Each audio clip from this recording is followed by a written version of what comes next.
बिस्मिल्लाहिर्रहमानिर्रहीम। अच्छा, आज हमने जो पढ़ना है, आज 10th physics chapter number 12 lecture number 3 start करना है। इसके अंदर pole, centre of curvature, centre of radius, principal axis और प्रिंसिपल फोकस, ये कुछ टर्मिनोलॉजीज हैं मिरर के लिहाज से, और लेंथ के लिहाज से भी सेम ही होंगी। तो इसको हम स्टडी करेंगे। छोटी छोटी डेफिनेशन है, सिर्फ समझ आनी चाहिए। अच्छा, ये हमारे पास, ये तो आपको पता है, ये दो चीज़ें क्या है हमारे पास, मिरर है। मिरर है, एक कनकेव मिरर है और एक कन्वेक्स मिरर है। क्योंकि बुक में इस तरह बना हुआ है इस साइड को, तो इसलिए मैंने इसको भी इस साइड पे बना दिया। पहले वैसे मैंने आपको दोनों सेम साइड पे दिखाया हुआ था। अच्छा, कनकेव मिरर, कनकेव मिरर क्या होता है? कहता है उसके अंदर सबसे पहले पोल। पोल क्या होता है आपका? अच्छा, पोल के अंदर ये जो होता है ना, सेंटर आपको नजर आ रहा है जो येलो हो गया, कहता है ये जो मिरर है, इस मिरर का जो सेंटर है उसको हम पोल कहते हैं। बस छोटी डेफिनेशन है। Centre of the mirror is called the pole, यानी कि जो मिरर का जो सेंटर होगा उसको हम क्या नाम देंगे? पोल। इस तरह कन्वेक्स के अंदर भी देखो, ये जो ब्लैक सा नजर आ रहा है, इसको पोल भी कहते हैं, वर्टेक्स भी कहते हैं। पोल भी कहते हैं और अब इसका कन्वेक्स का भी यही होगा, पोल या वर्टेक्स। क्लियर होगी बात? अच्छा, नेक्स्ट आ गया हमारे पास सेंटर ऑफ कर्वेचर। क्या आ गया हमारे पास? कहता है कि अगर मैं पूरा स्फीयर बनाऊं, ये गेंद बन जाएगी। इस पूरी गेंद का जो सेंटर होगा उसको हम क्या नाम देंगे? सेंटर ऑफ कर्वेचर का नाम देंगे। इस पूरी बॉल का या पूरे दायरे का जो सेंटर होगा उसको हम क्या नाम देंगे? Centre of curvature. क्लियर होगी बात? ठीक है। अच्छा, नेक्स्ट आ गया हमारे पास, इसको हम सी से ज़ाहिर करते हैं। किस ज़ाहिर करते हैं? सी से। अब इसका भी देखो, कन्वेक्स का भी देखो, ये भी सेंटर ऑफ कर्वेचर होगा इसका, इसको भी सी से ज़ाहिर करेंगे। अच्छा, यहां से लेके, सेंटर से लेके मिरर तक का जो डिस्टेंस होगा उसको हम क्या नाम देंगे? Radius of curvature. रेडियस वैसे यही होता है कि सेंटर से लेके दायरे तक का फासला, सेंटर से लेके दायरे तक का फासला, सर्कल तक का फासला क्या कहलाता है? रेडियस कहलाता है। अच्छा, यहां तक आसान तो नहीं है। अच्छा, सेंटर से लेके अगर मैं कोई और भी लगाऊं, लाइन लगाऊं, सेंटर से लेके कहां तक? दायरे तक, सर्कल तक, तो वो भी क्या होगा? Radius of curvature. क्लियर होगी बात? यानी ये सारे के सारे क्या है हमारे? Radius of curvature. अगर हम इधर देखें कन्वेक्स मिरर के अंदर भी, कन्वेक्स मिरर में भी यही होगा, सेंटर से लेके आपके क्या कहते हैं सर्कल तक का जो डिस्टेंस होगा उसको हम रेडियस ऑफ कर्वेचर बोलते हैं। अच्छा, यहाँ समझ आ गई रेडियस ऑफ कर्वेचर को हम आर से ज़ाहिर करते हैं। ये देख लो, किससे ज़ाहिर करते हैं? आर से, कैपिटल आर से ज़ाहिर करते हैं। अच्छा, नेक्स्ट क्या हमारे पास? नेक्स्ट है, कहता है कि अगर कोई लाइन सेंटर ऑफ कर्वेचर और पोल में से गुजरे, क्या लफ्ज़ बोला मैंने? अगर कोई लाइन सेंटर ऑफ कर्वेचर और पोल में से गुजरे तो उसको हम क्या नाम देते हैं? कन्वेक्स मिरर में भी देखो, पोल और सेंटर ऑफ कर्वेचर से गुजरने वाली लाइन को हम क्या नाम देते हैं? Principal axis. आसान है, मुश्किल है ये? इन्हीं तरीके से आपने इसको लिखना है और इन्हीं तरीकों से आपने इसको याद करना है। ठीक है। वो लाइन जो सेंटर ऑफ कर्वेचर में से गुजरती है और पोल में से गुजरती है उसको हम क्या बोलते हैं? प्रिंसिपल एक्सिस कहते हैं। ये बड़ा अहम है प्रिंसिपल एक्सिस, क्योंकि इसी के जरिए बाकी सारी आगे बातें मैंने समझानी है, इसको अच्छी तरह देख लो। अच्छा, नेक्स्ट हमारे पास आ गया, अब इसकी डेफिनेशन देख लो जो हमने पढ़ी है, ये आपने करनी है। पोल क्या होता है? It is a mid point of the curved surface.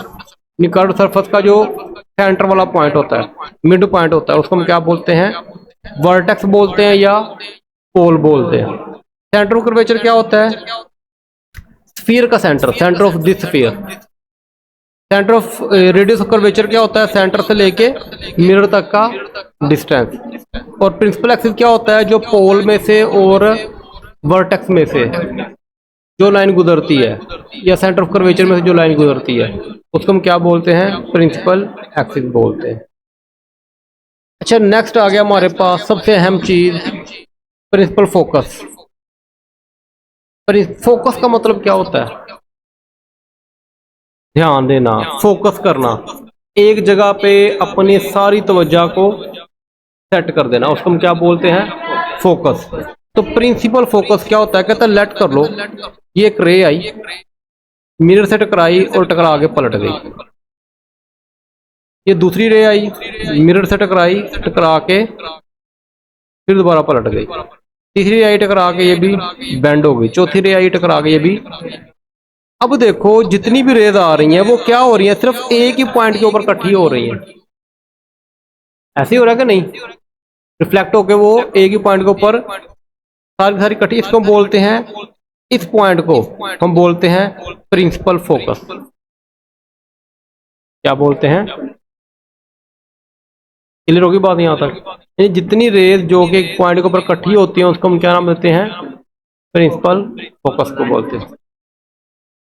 अब ये जो लाइन है ना, ये वाली जो आ रही है, ये लाइट है, ये लाइन और प्रिंसिपल एक्सिस ये दोनों पैरेलल हैं। यानी कि जो रेज आएंगी, लाइट की रेज आएगी, वो parallel to the principal axis होंगी। फिर वो किससे टकराएंगी, मिरर से, और फिर रिफ्लेक्ट होंगी, रीबाउंस होंगी। कुछ हिस्सा उसके अंदर से गुजर जाता है, कुछ नहीं गुजरता, वापस आ जाता है। और जो रिफ्लेक्ट होती हैं तो एक नुक्ते में से गुजरती हैं, एक पॉइंट में से गुजरती हैं, उसको हम क्या नाम देते हैं, प्रिंसिपल फोकस का नाम देते हैं। यहां तक क्लियर होगी बात। असल में ये जो रेज आ रही हैं ये रियल में एक पॉइंट के अंदर से गुजर रही हैं। इसको हम बोलते हैं कि ये जो इमेज बनेगा ये रियल इमेज बनेगा। क्या बनेगा ये, अच्छा इसको हम प्रिंसिपल फोकस बोलते हैं, इसको एफ ज़ाहिर करते हैं। और कन्वर्ज, इस लेंस, इस मिरर को हम कन्वर्जिंग मिरर भी बोलते हैं। क्यों, क्योंकि सारी रेज एक ही नुक्ते के ऊपर इकट्ठी हो रही हैं। कन्वर्ज का मतलब होता है इकट्ठे होना। कन्वर्ज का मतलब क्या है, इकट्ठे होना, इसलिए इसको कन्वर्जिंग मिरर भी बोलते हैं। क्लियर होगी बात। और यहाँ पे जो इमेज बनता है वो रियल बनता है। क्या बनता है, रियल बनता है। अब वो रियल और वर्चुअल में फर्क देखो। अच्छा अब हम कन्वेक्स मिरर की बात करते हैं। Ray I parallel to the principal axis और टकराई, टकरा के बेंड हो गई। दूसरी रे आई, वो भी टकराई, टकरा के, तीसरी टकरा के, चौथी टकरा के बेंड हो गई। क्या ये किसी एक नुक्ते पे फोकस हो रही है, नहीं हो रही, ऐसे ही कि नहीं। इसका मतलब ये एक नुक्ते पे फोकस नहीं हो रही। लेकिन मैं कहता हूं मैं अपनी तरफ से इन रेज को पीछे को बढ़ाऊं, इन रेज को मैं पीछे की जानी बढ़ाऊं। अब आप गौर करो, ये रेज को पीछे की जानी बढ़ा रहा हूं मैं, तो मुझे ऐसे लग रहा है जैसे किसी एक नुक्ते के अंदर से गुजर रही है, निकल रही है, एक नुक्ते के अंदर से। इसका मतलब क्या, ये रियल में वहां पे इकट्ठी हो रही हैं, कैसी हो रही हैं, हम खुद कर रहे हैं, वर्चुअल कर रहे हैं। तो इसका मतलब जो इमेज भी बनेगा वो रियल नहीं बनेगा, बल्कि कौन सा बनेगा, वर्चुअल इमेज बनेगा। अब ये बात ना पीछे आई थी, मिरर की टाइप पढ़ाई थी ना मैंने, उसके अंदर ये बात आई थी कि कनकेव मिरर रियल इमेज बनाता है और कन्वेक्स मिरर वर्चुअल बनाता है। और मैंने कहा था कि मैं आपको बाद में समझाऊंगा ताकि आपको वर्चुअल, अब वर्चुअल जो होता है ना, अब देखो ये कीबोर्ड है हमारा, क्या कहते हैं, लैपटॉप का या कंप्यूटर का, ये वाकई कीबोर्ड है, फिजिकली मौजूद है। लेकिन एक कीबोर्ड होता है जो आपको मोबाइल पे होता है, वो कौन सा कीबोर्ड है, वो वर्चुअल है, वो झूठा है, नजर तो आ रहा है लेकिन वो फिजिकली एग्जिस्ट नहीं करता। तो वर्चुअल वो चीजें होती हैं जो होती तो नजर तो आती हैं लेकिन वो फिजिकली एग्जिस्ट नहीं करती, या रियलिटी में वो नहीं हो रही होती। क्लियर होगी बात यहाँ तक। तो ये ऐसा लगता है जैसे किसी एक पॉइंट में के अंदर से निकल रही हो, तो इसको हम क्या बोलते हैं, प्रिंसिपल फोकस बोलते हैं। तो ये कन्वेक्स मिरर का प्रिंसिपल फोकस है। ये बड़ा ही अहम पॉइंट था, ये समझ आ गई बात की, पिछले पॉइंट भी समझ में आ गए, पोल वगैरह। यहाँ तो कोई बात पूछनी हो। अच्छा डाइवर्ज, अब देखो ये जो होता है ना, मिरर को हम क्या बोलते हैं, डाइवर्जिंग मिरर बोलते हैं। अब ये जो रेज आई parallel to the principal axis, क्या ये टकराने के बाद किसी एक नुक्ते पे इकट्ठी हो रही हैं, नहीं, बल्कि ये डाइवर्ज, बिखर गई। डाइवर्ज का मतलब क्या है, बिखर जाना, इकट्ठे ना होना बल्कि बिखर जाना। तो इसको बोलते हैं डाइवर्जिंग मिरर। वो मिरर जो एक नुक्ते के ऊपर इकट्ठा नहीं होता बल्कि क्या होता है, बिखर जाता है, उसको हम क्या बोलते हैं, डाइवर्जिंग मिरर बोलते हैं। तो कनकेव मिरर जो है वो कन्वर्जिंग मिरर है, ये एमसीक्यू के लिए अहम है। ये भी बात पीछे आई थी, मैं कहा था कि बताऊंगा मैं कन्वर्जिंग क्या होता है, डाइवर्जिंग क्या होता है। अब आपको काफ़ी हद तक या मेरे ख्याल से मुकम्मल तौर पर समझ आ गई होगी कन्वर्जिंग और डाइवर्जिंग में क्या फ़र्क है। यहाँ कोई बात पूछनी हो मजीद? अच्छा, आफ्टर रिफ्लेक्शन कहता है, ये आपकी सारी बुक के अंदर बातें लिखी हुई हैं। कहता है जब वो लाइट रिफ्लेक्ट होगी तो क्या होगा, वो पहले रेज कहाँ से आएंगी, parallel to the principal axis आएंगी, उसके बाद टकराएंगी और टकराने के बाद एक नुक्ते के ऊपर इकट्ठी हो जाएंगी, converging of a focus F. इसको हम क्या बोलते हैं, प्रिंसिपल फोकस बोलते हैं, जहाँ पर वो इकट्ठी होती हैं, जिस पॉइंट के ऊपर इकट्ठी होती हैं। तो कनकेव मिरर को हम क्या नाम देते हैं, कन्वर्जिंग मिरर का नाम भी देते हैं। और इसके अंदर जो बनता है, इमेज बनता है या फोकस बनता है, वो कौन सा होता है, रियल होता है। इसके बरक्स देखो, in the case of convex mirror के अंदर क्या होता है, पैरेलल आती हैं और क्या होती है, टकराने के बाद वो बिखर जाती हैं, डाइवर्ज हो जाती हैं, वो इकट्ठी नहीं होती।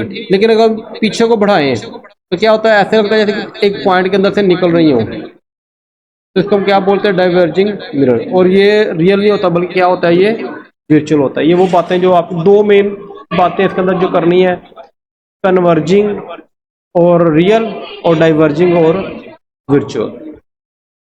मुझे पता हो कौन से मिरर की है, कनकेव और कन्वेक्स मिरर की है। यहाँ तक की बात पूछनी हो मजीद, क्लियर है यहाँ तक?